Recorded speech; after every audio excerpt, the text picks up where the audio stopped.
everyone. I'm Miss Tobey.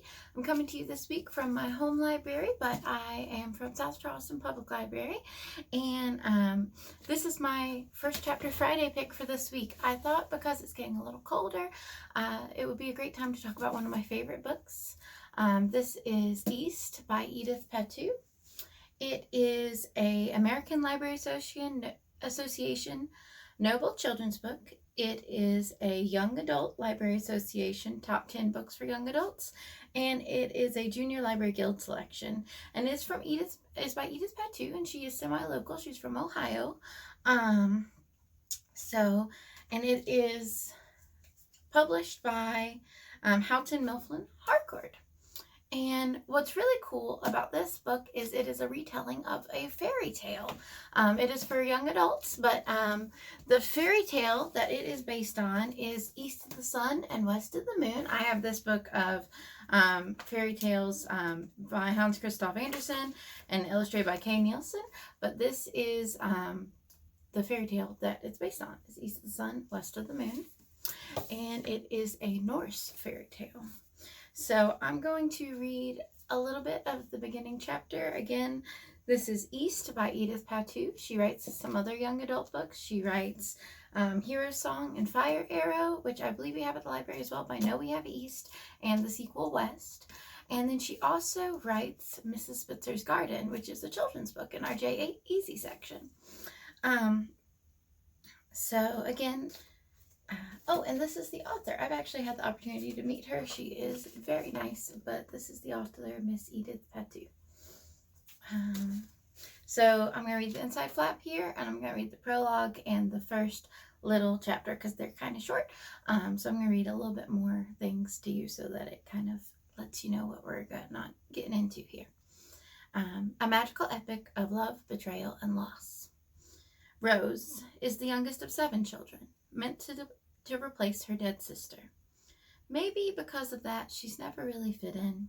She's always felt different, out of place, a restless wanderer in a family of homebodies. So when an enormous white bear mysteriously shows up and asks her to come away with it in exchange for health and prosperity for her family, she readily agrees. Rose travels on the bear's broad back to a distant, empty castle, where she is nightly joined by a mysterious stranger. In discovering his identity, she loses her heart and finds her purpose, and realizes her journey has only just begun. As familiar and moving as Beauty and the Beast, yet fresh and original as only the best fantasy can be, East is a bold retelling of the classic tale, East of the Sun and West of the Moon, a sweeping story of grand proportions. All right. East. The prologue. I found a box in the attic of an old farmhouse in Norway. It was large, the size of a footlocker, and there were markings on it, runes, I learned later.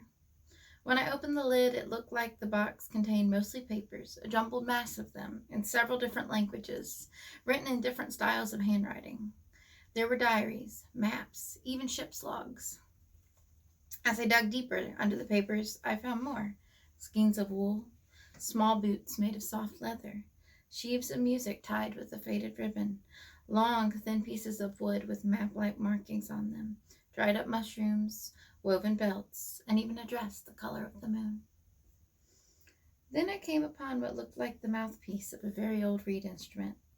I held it up towards the light coming through the small attic window. As the late afternoon sun caught it, the most extraordinary thing happened. I heard the clear, high note of a flute, and it was coming from inside the trunk. Other sounds came then, whispering, muttering, swirling around inside my head. Dogs barking, sleigh bells, and the cracking of ice. Voices. Oh, hearing voices. This isn't good, I thought. Still, holding the ancient mouthpiece in the palm of my hand, I lifted the top piece of paper out of the trunk. It was a handwritten note. They want me to write it all down, though I'm not sure why. It seems as though Father and Nettie wrote down their parts, especially Nettie. He was always the storyteller in the family. I am not a storyteller, not really.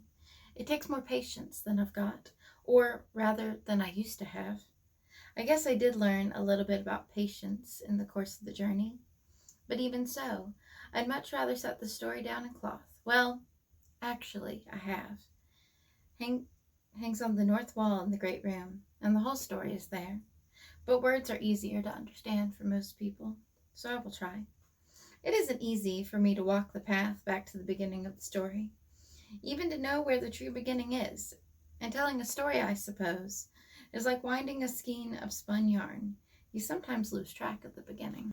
All I intended to do when I began the journey was to set things right. They say losing someone you love is like losing a part of your own body, an eye or a leg, but it is far worse, especially when it's your fault. But already I'm getting ahead of myself. It all began with a pair of soft boots. And this is book 1, East. Once upon a time, there was a poor farmer with many children.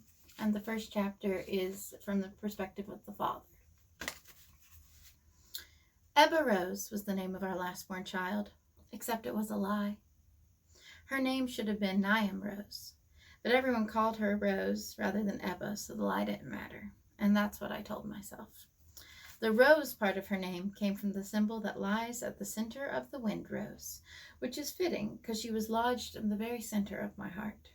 I loved each of her 7 brothers and sisters, but I will admit there was always something that set Rose apart from the others. And it wasn't just the way she looked.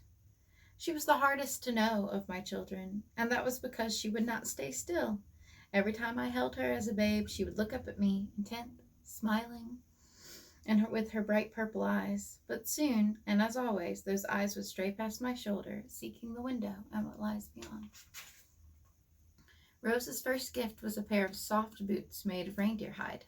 They were brought by Torsk, a neighbor, and as he fastened them onto Rose's tiny feet with his large calloused hands, I saw my wife Eugenia frown. She tried to hide it, turning her face away. Torsk did not see the frown, but he looked up at us, beaming. He was a widower with grown sons and a gift for leatherwork, eager to show off his handiwork and unmindful of the difficult circumstances of Eugenia's recent birthing. He had been the first to show up on our doorstep.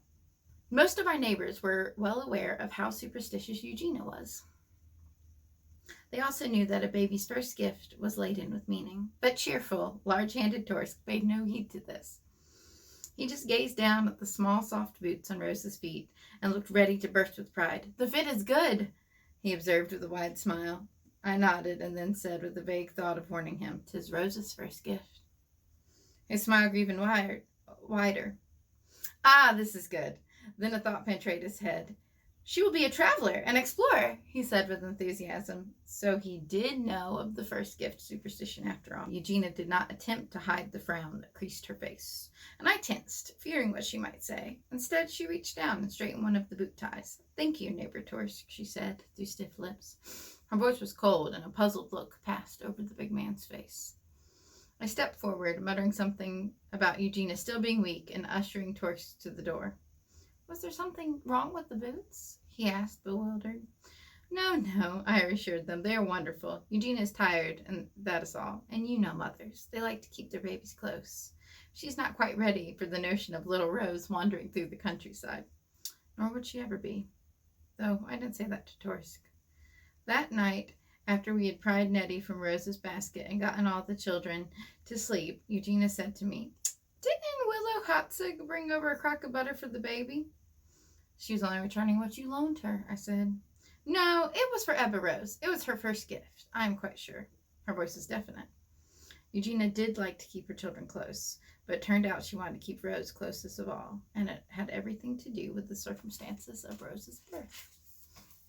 So there's a lot of mythology and mystery to this book, and I hope that some of our teen or adult readers would like to check it out. Again, it is East by Edith Pattou, and it's my very favorite book, so that's why I wanted to share it with you this week. But thank you guys for tuning in for another First Chapter Friday, and we will see you again next time. Bye-bye.